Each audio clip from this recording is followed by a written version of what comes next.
8. bölük açıklama taqadatı Davudahun Rahmani'den nahmeduhu ve nusalli ala Rasulil Kerim. Muhterem Müslüman oğlum, Cenab-ı Davudahun Rahmani'nin şol yankı papçın hakkında gurrun vermekle bilen şon 2 bölük gurrunun ahirina, yani bir 10 bölük gurrun koyuptu, şon ahirki 2. bölüğüne qiyinantakta at tutmahada kim aytiyallığı belli bir ulukon töhmetleri men hakkımda camaada qiyinantakta neşredip meni iyinin kulağını eştirip köp adamda şun üstünden gıybata, töhmete müptela bolağını. Aytiyan gurrun ne? Naud billah.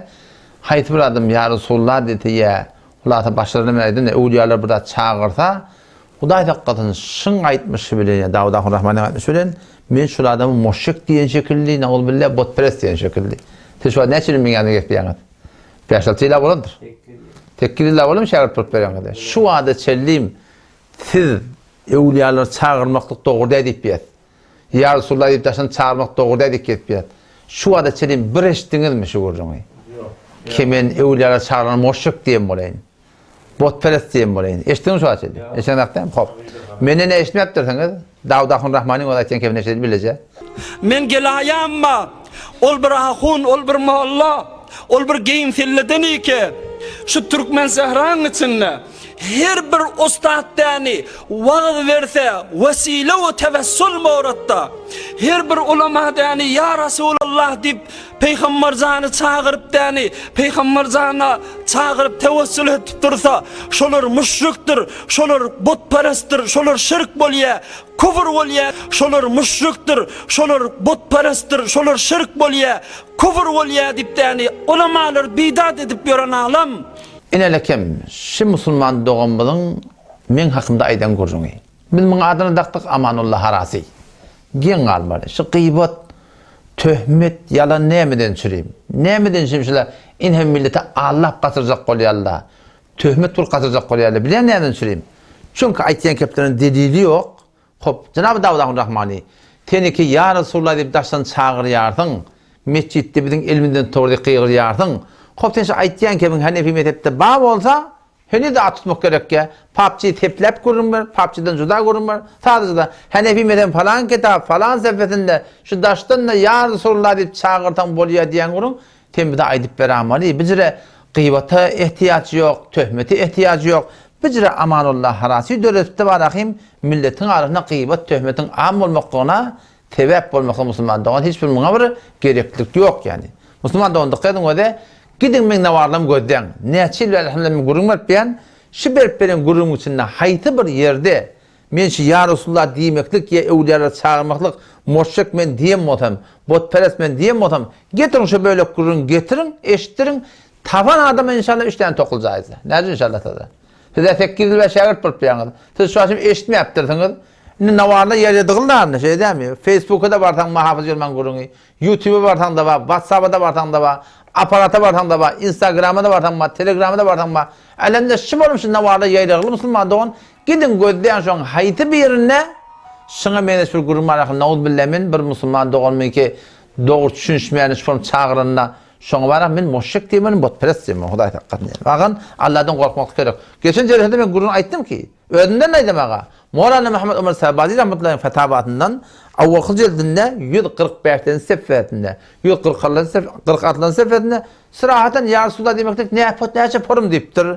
Muhabbet terekli gonjaýyş bar, jaiz diýipdir. Gamede aýtsan jaiz diýipdir. Şeýre şairide gonjaýyş bar diýipdir. Emek şu daşdan çağırmak ya Resulullah diýmeklik hop hukmu şirk bertler men özüne demek ya Allah melleknevi rahmetullahi aleyh öz mecmuatul fetavatında awwal jildinde 27-nji 28-den seferinde şu taýda 2-3 tane soru başlady hakkında ma qawlukum rahimakumullahu taala ey ulamalar şoňa näme fetva berýäňiz gurun näme sorapdyrlar ki adete awam indiyaras şu Hindistan'ın gurunda şu taýda awam adamlar var diýipdir şu form evliyalary enbiyalar daşdan çağırýarlar şu form şolama bizim tesbih eşdiýär diýerler.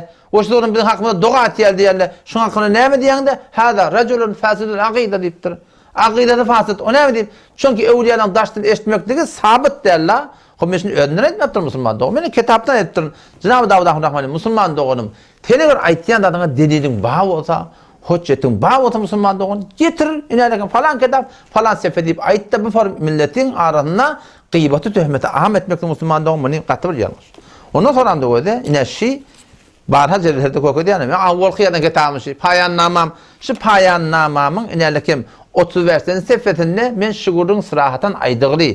Şu kitapta da men hop şu beren gurunlemi şu kitapta da men getirgilla. Şu kitabın 30 versinin sefetinde men nemeyedim o da beraber ve kahire Müslüman doğunum, Müslüman ayallığınım. Ma derin kitap, der sefahat-ı müteaddid bi kufr ve şirk ve halafet sünnet buden amali ki der kitabı fıkhi bana tesih şude has, eşare kayım. Şu kitapta ne kadar da hatta var, Hanefi mezhepte şirk deyiptirler, Hanefi mezhepte kufr deyiptirler, Hanefi mezhepte halafet sünnet bedgat deyiptirler, meşler ayçak deyiptirler. Ama neme? Nuktayı kabile teveccüh inest. Ki menzuruma, anlamalı gurun şey, ki menzuruma bizim maksadımız az avordan imme talip şimetlepleri ki Hanefi mezhebi kitabında falan da kufur deyiptir, falan da şirk deyiptir. Şundan maksadımız ne ama? Hükümdaden be kafir ya müşrik bu denen merdum Müslüman ehl-i sünnet ne mi başat? Şunu o da şu kitabın 10 ilmin ne olayatıktır. 10 ilmin ne olaydan gurunda şu adı yutun. Çünkü bir ulamadan, ustaddan düşünen gurunda. Şu vakitte ben şunu aydıgılar ki baba biz kitabımda ne kadar da kufur deyiptir. Men aydamak Hanefi mezhebi ulamalar ediptir da. Ne kadar da şirk deyiptir. Men aydamak Hanefi mezhebi ulamalar ediptir. Hop meşe falan da kufur deyiptir, şirk deyiptir. Ölçüyümden aytmaptır. Hanefi mezhebi ulamalarına ayttir. Onda da bizim maksadımız falani kafir ya müşrik demekte. Ne için ettir onda? Şundan için ayttık o da imme talib ra asfiqh ahna baraşma beyan mı yokunim. Hanefi mezhepten şidatla bize açıklayıp beriyat. Ne hemen içelim? Ta şama etsin amal ve akaide faset khud ve hanavada işte necat bedeyt. Ödünü hanavada eşer maşgul yağdaylanı şimdi yani teleki akidelerine necat ver naul billah bir adama kafir ya müşrik demektir. Bu da benim tevcihimde ne? Reddül Muhtar'dan delil getirdim.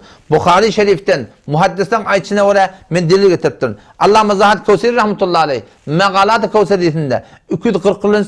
sefetinde serahatan aytiye ve nahnu idâ zekerna reculen bi kufr vakti ki bir adam hakkında şu kufre müptela bottur diye aytiye diye biz diye ve la nezzim enne kaila kafirun. Biz on kafir diye aydan da kafir diye naul billah hakkında diye fetva verelim deyiptir. Biz zatlar aytiye deyiptir. Nämeden söyleyeyim? Tahziren lil muslimin. Musulmanlar korkulmadan için diye biliyor musun?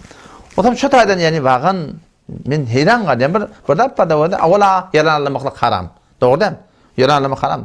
Indi hop wada sen yalan alacak bolsan Cenab-ı Davud'un Rahmani Müslüman doğanım wada. Sen alımlı bolsan şu formda barakim bir gurrun barakim sen döretmeli bolsan barakim her dadın bir uğru var. Eşege minjekde bolsan bir çemeninden barmaly. Ata minjekde bolsan çemeninden barmaly. Ağlaman da bir uğru var. Ağlamamış lakim. Gelip de barakim bir yalan ağlayardın ki köre belli gurdun. Hem kişi biliyor hafız yolman barakim şu form nedayı gayrullah kabul etmeyenini biliyor ama hiçbir adam kafir ya müşrik diye bu daydakladın ya butperest deyip şu form fetva vermeyenler mi? Her kim biliyor. Gurunları kaçtırıyor Allah biliyor. O Resulullah Aleyhisselam'ın yanına var ya Medine-i Münevvere var ya tabi. Şu Mekke'ye gittiyat, Mekke'den Medine'ye gittiyat. Peygamber Aleyhisselam doğru kabrının ruburusunda es'eluke şefaati ya Resulullah diye. Peygamber kabrının yanına sertleşti. İşte diye etikadımız var tabi. Şu tadı aynı bir dira adam bilen gurun etip duran yalak. Peygamberimiz ölür ki. Muhakkak gurun yok ki. Yani dira adam bilen gurun etip duran yalak. Ya Resulullah ten kıyamet günü men şefaat etmekten isteyenip aytmaklığı icada var. Men aydamak hani himeden ulamaları etip duracaktan. Hop şu tadı es'eluke şefaati ya Resulullah demekten icada veriliptir. Ama qalan yerde nerede var? Şu kullen Hindiye'de de ne kadar fıkıh kitaplarında babı ziyaretün nebi deyip bab bağlaptırlar. Peygamberin kabrını ziyaret etmekten tertibine ettirler. Oğlum şunu bak kadem be kadem tevzih veriyor. Açıklıyor. Medine-i Nebi, Mescid-i Nebi'nin kafına varanda Allahümme deyip dua etmedi. Falan yere varanda Allahümme deyip dua etmedi. Falan yere varanda Allahümme deyip dua etmedi. Fakat Peygamber Aleyhisselam kabrının ruhuna varanda şu da es'eluke şefaati ya Resulullah deyip aytmakla icade veriptirler. Kalan yerlerde şu form barakim sen Peygamber Aleyhisselam biz çağıraylı. O da bir de dua edip başını takaza eder Müslüman doğan. Şu gururunda barakim kıyınan takta. Şundan aytyan cüret barakim kitaplarımızda gereksiz. Şu tarzda Müslüman doğuldum. Yani bakın bir de din diyanet dikkat ben. Ben niyetimden ödüm havarma. Allah Teala "Vela tuzakku enfusakum" deyip duruyor. Ham yüreğimdekini aydardım biliyor musun? Ben Hudaý Teala ödünü papayca turayım ben diyen gurunda. Ödün arasallama. Ödün beter bana dilimi dindar kokacak başka yol vermedi mi Hudaý Teala? Yoksa ben niyetimden ödüm havarma. Yani bakın yani ten niyetin Allah Teala biliyor. Yani neme niyetin maşıl gıybetten, töhmetten yalanla Müslüman doğanım. Şu para milletisiz ürkücek olup gidip yardım. Bunda hemmeti bardat ki biliyor musun? Jaman oğlunun göz açılıp var ya, milletin göz açılıp var ya, şoňa näme çekden bilen akla. Çäre näme? Çäre şo adam ürkülmeli. Ýöne şol täçüdüň doğa näki doğa da Peygamber sallallahu aleyhi ve sellem entel muqaddim ve entel muahhir. Yani öwtürýän sen, ýetürýän sen dipdir da. Allah öwtürse kim bilen ýet okajak? Her kim bolsun. Allah ýet okasa kim onu okajak? Şeýdem. Bila Hudaý diýip ýön ýetimde ýön habarma. Allah istese öwtürür. Allah etmese ýet ötür. Ol Hudaý talan ödel näkidat. O galypda Hudaýdan tawfigyny kirdiler. Ihlasymyzy dogurlap bitek, ahlakymyzy dogurlap bitek, Allah da biziň başymyzdan çykar. Emma wagtda ki biziň ihlasymyz da gurrun bolsa, niýetimiz de gurrun bolsa, ahlakymyz da gurrun bolsa, hiç wagtda hem bizi hem her kim bolsun Hudaý taala ony öwsürmeýär musulman dogan. Şo täze musulman doguldum, ýani wagan men ýüregim agyrýar. Hudaýdan peýgamberden gurrun berip allamaly bir terterekedat. Alajak da bolsaň lagal barahym şileg maç çykaryp allama bolsam isik bilýär. Tenike peýgamberin täjini goýup durýan peýgamberi meňde şolup şu form peýgamber şeýdi, Hudaý şeýdi diýip barahym gawdan gaw gurrun berip aratynda allamaly ahymsyz. Näde milleti gybata töhmete mubtala etmeli. Allah temja tawfik bersin. İnşallah indi köýle gurrunlarda da şunşa aýdan gurrunlar bar. Men çärem ýok açyklama bolýan. Ulamalar şu formarahym agdalarga salyp beren, millete agdalarga salyp beren, men kimi millete agdalarga salýan inşallah men aýtyp berin inşallah taala. Wassalamu aleykum ve rahmetullahi ve berekatuh. دوستان گرامیم راهکار دیگر برای شامل شدن در صفحات مجازی مفتی حافظ امان الله یلمه این است که شما می توانید در گوگل الفاظ مفتی حافظ امان الله یلمه را نوشته و به راحتی در گروه های فیسبوک، یوتیوب، آپارات و اینستاگرام ایشان شامل شده و از فرمایشات استاد بزرگوارمان بهره ببرید.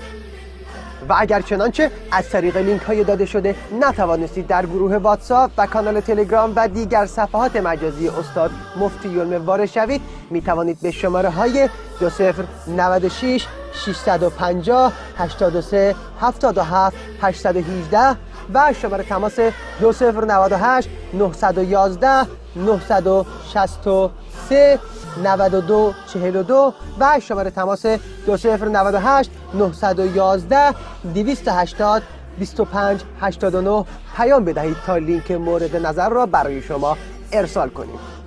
در ضمن اگر کسی خواهان ارتباط مستقیم با استادمان مفتی حافظ امان الله یلمی می باشد می تواند با شماره تلفن 2098 901 585 3961 و شماره تماس 2098 911 965 83 93 از طریق تلگرام و واتساپ و ایمو پیام بدهند. دوستان دقت کنید، برای تماس تلفنی با استاد مفتی یلمه فقط با دو شماره زیر تماس بگیرید: 2098 901 585 3961 و شماره تلفن 2098 991 481 3421 تماس حاصل فرمایید.